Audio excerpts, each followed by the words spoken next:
Magandang buhay mga bata! Tara, samahan ninyo akong matuto kasama si Teacher Aika, your online teacher. Please don't forget to subscribe, like, share, and hit the notification bell for more videos. Thank you! Revised K-12 Curriculum, GMRC Grade 2, Quarter 1, Lesson 3, Day 3. Ang ating aralin ngayong araw ay tungkol sa wastong pagtugon sa iba't ibang nararanasang damdamin. Muli, ako si Teacher Aika, ang inyong online teacher. Simulan na natin!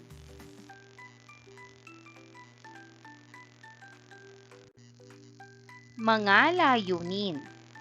Una, na ilalapat ang mga wastong pagtugon sa iba't ibang nararanasang damdamin.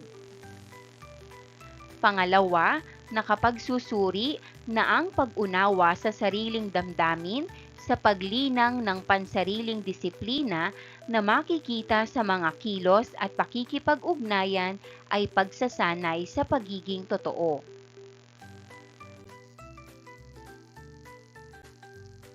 Magkaroon muna tayo ng isang balik-aral. Kailan mo naramdaman ang mga damdaming ito? Ibahagi ang iyong sagot sa klase.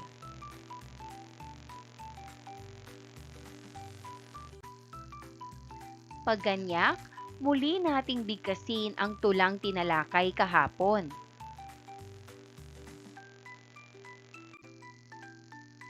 Naranasang damdamin. Kasiyahan ang nararamdaman kapag nakatanggap ng regalo. Masaya ka kung bagong araling itinuro ay natutuhan mo.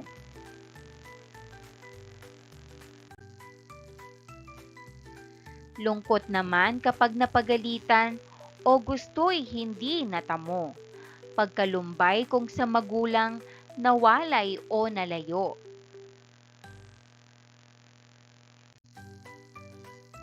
Pagkamangha sa mga biglang pangyayari o sorpresa sa iyo.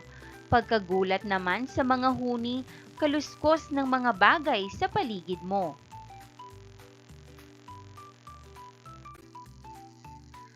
Takot sa dilim, malalakas na tunog, o hindi pamilyar na tao.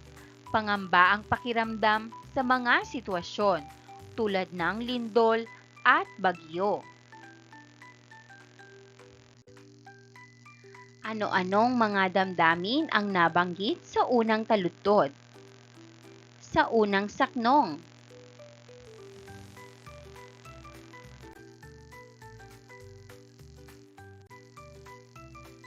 Ang sariling damdamin ay mga saloobin, pakiramdam at reaksyon sa mga bagay at pangyayari sa kanyang kapaligiran.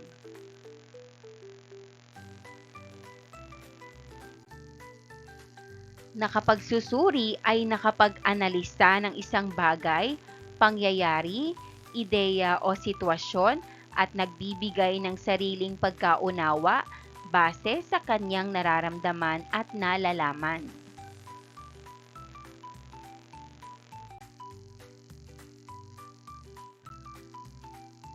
Kilala niyo ba sila? Gusto mo ba silang makilala? Halina't kilalanin natin sila.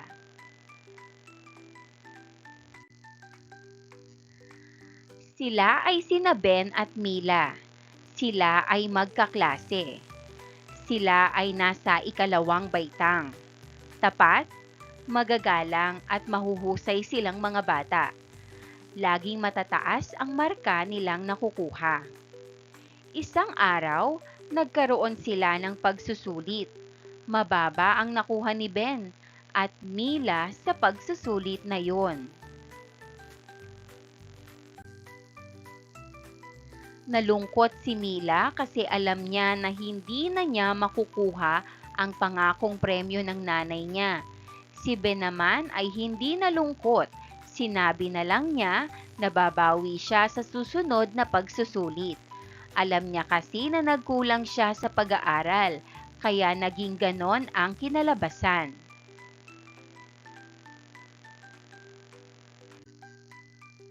Dumating ang isa pang pagsusulit. Nakuha lahat ni Mila ang tamang sagot. Masayang masaya si Mila. Si Ben naman ay nagulat sa resulta ng pagsusulit. Hindi niya nakuha lahat ang tamang sagot, ngunit masaya pa rin siya dahil alam niya na pinaghirapan niya yon at naging tapat siya sa sarili at pag-aaral niya.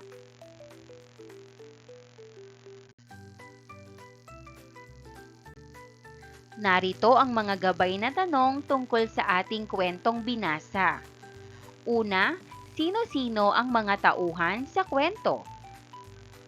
Sagot, sina Ben at Mila ang mga tauhan sa kwento. Pangalawa, ano-ano ang kanilang katangian? Ang sagot, si Ben at Mila ay tapat, magagalang at mahuhusay na mga bata.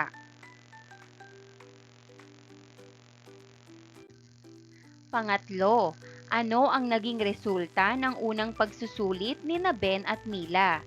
Ano ang naging damdamin ni Mila nang mababa ang nakuha niya sa pagsusulit? Ano ang naging damdamin ni Ben?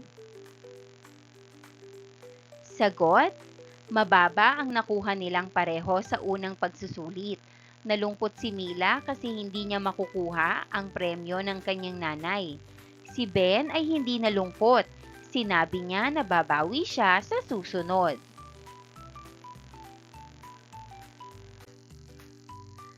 Pang-apat, ano naman ang kinalabasan ng pangalawang pagsusulit nila?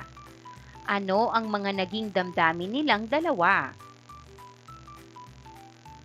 Sagot, nakuha lahat ni Mila ang tamang sagot, kaya siya ay masayang masaya. Si Ben ay hindi lahat tama, pero masaya pa rin siya dahil pinaghirapan niya ito at naging tapat siya. Panglima, sa una at pangalawang pagsusulit, kung ikaw ang nasa katayuan ni Mila, ano ang magiging pakiramdam mo? Bakit? Sagot, malulungkot ako sa una kasi mababa ang nakuha ko. Matutuwa ako sa pangalawa kasi nakuha ko lahat ng tamang sagot. Masarap sa pakiramdam kapag nagtagumpay ka.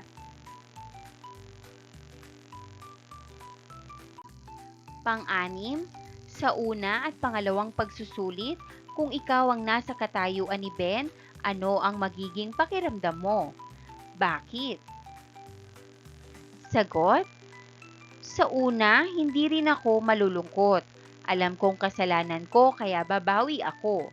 Sa pangalawa, masaya ako kahit hindi perfect kasi alam kong nagsikap ako at naging tapat.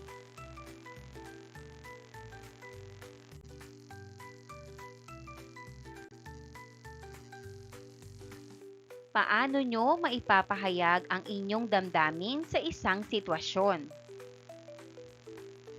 Sagot, maipapahayag ko ang aking damdamin sa pamamagitan ng pagsasabi ng totoo, pakikipag-usap sa magulang o kaibigan, at pagpapakita ng tamang kilos tulad ng pagngiti kung masaya at pag-iyak kung malungkot. Maaari ko rin itong isulat sa kwento o iguhit.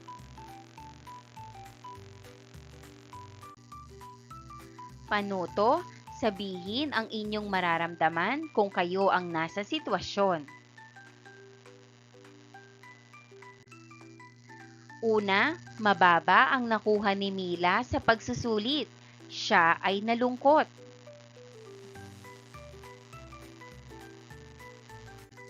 Pangalawa, hindi nalungkot si Ben kahit mababa ang nakuha niya. Sinabi na lang niya na babawi siya sa susunod.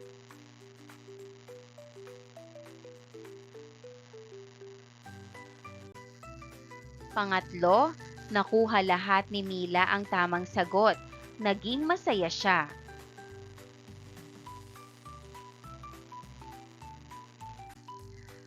Pang-apat, hindi nakuha lahat ni Ben ang tamang sagot. Nagulat man ay hindi siya nalungkot kasi alam niya na pinaghirapan niyang lahat iyon.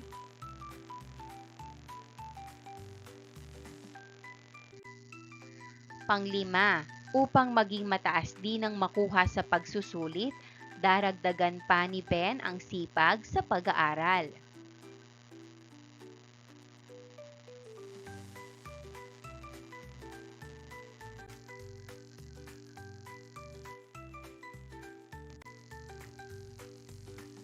Ang pagpapaliwanag na ang pangunawa sa sariling damdamin sa paglinang ng sariling disiplina ay makikita sa kanyang mga kilos at pakikipag-ugnayan upang masanay sa pagiging totoo.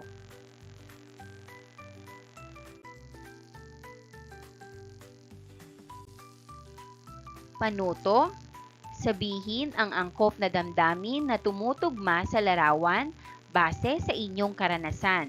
Gawin ito ng pasalita.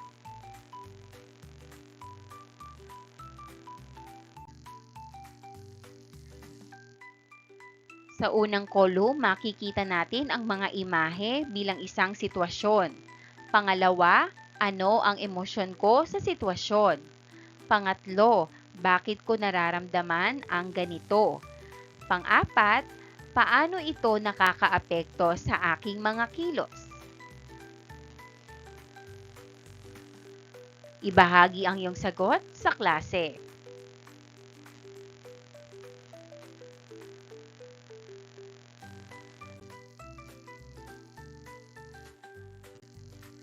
Panuto, tingnan ang larawan.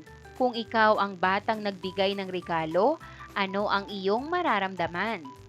Punan ang mga patlang upang mabuo ang talata. Isulat ang inyong sagot sa sagutang papel.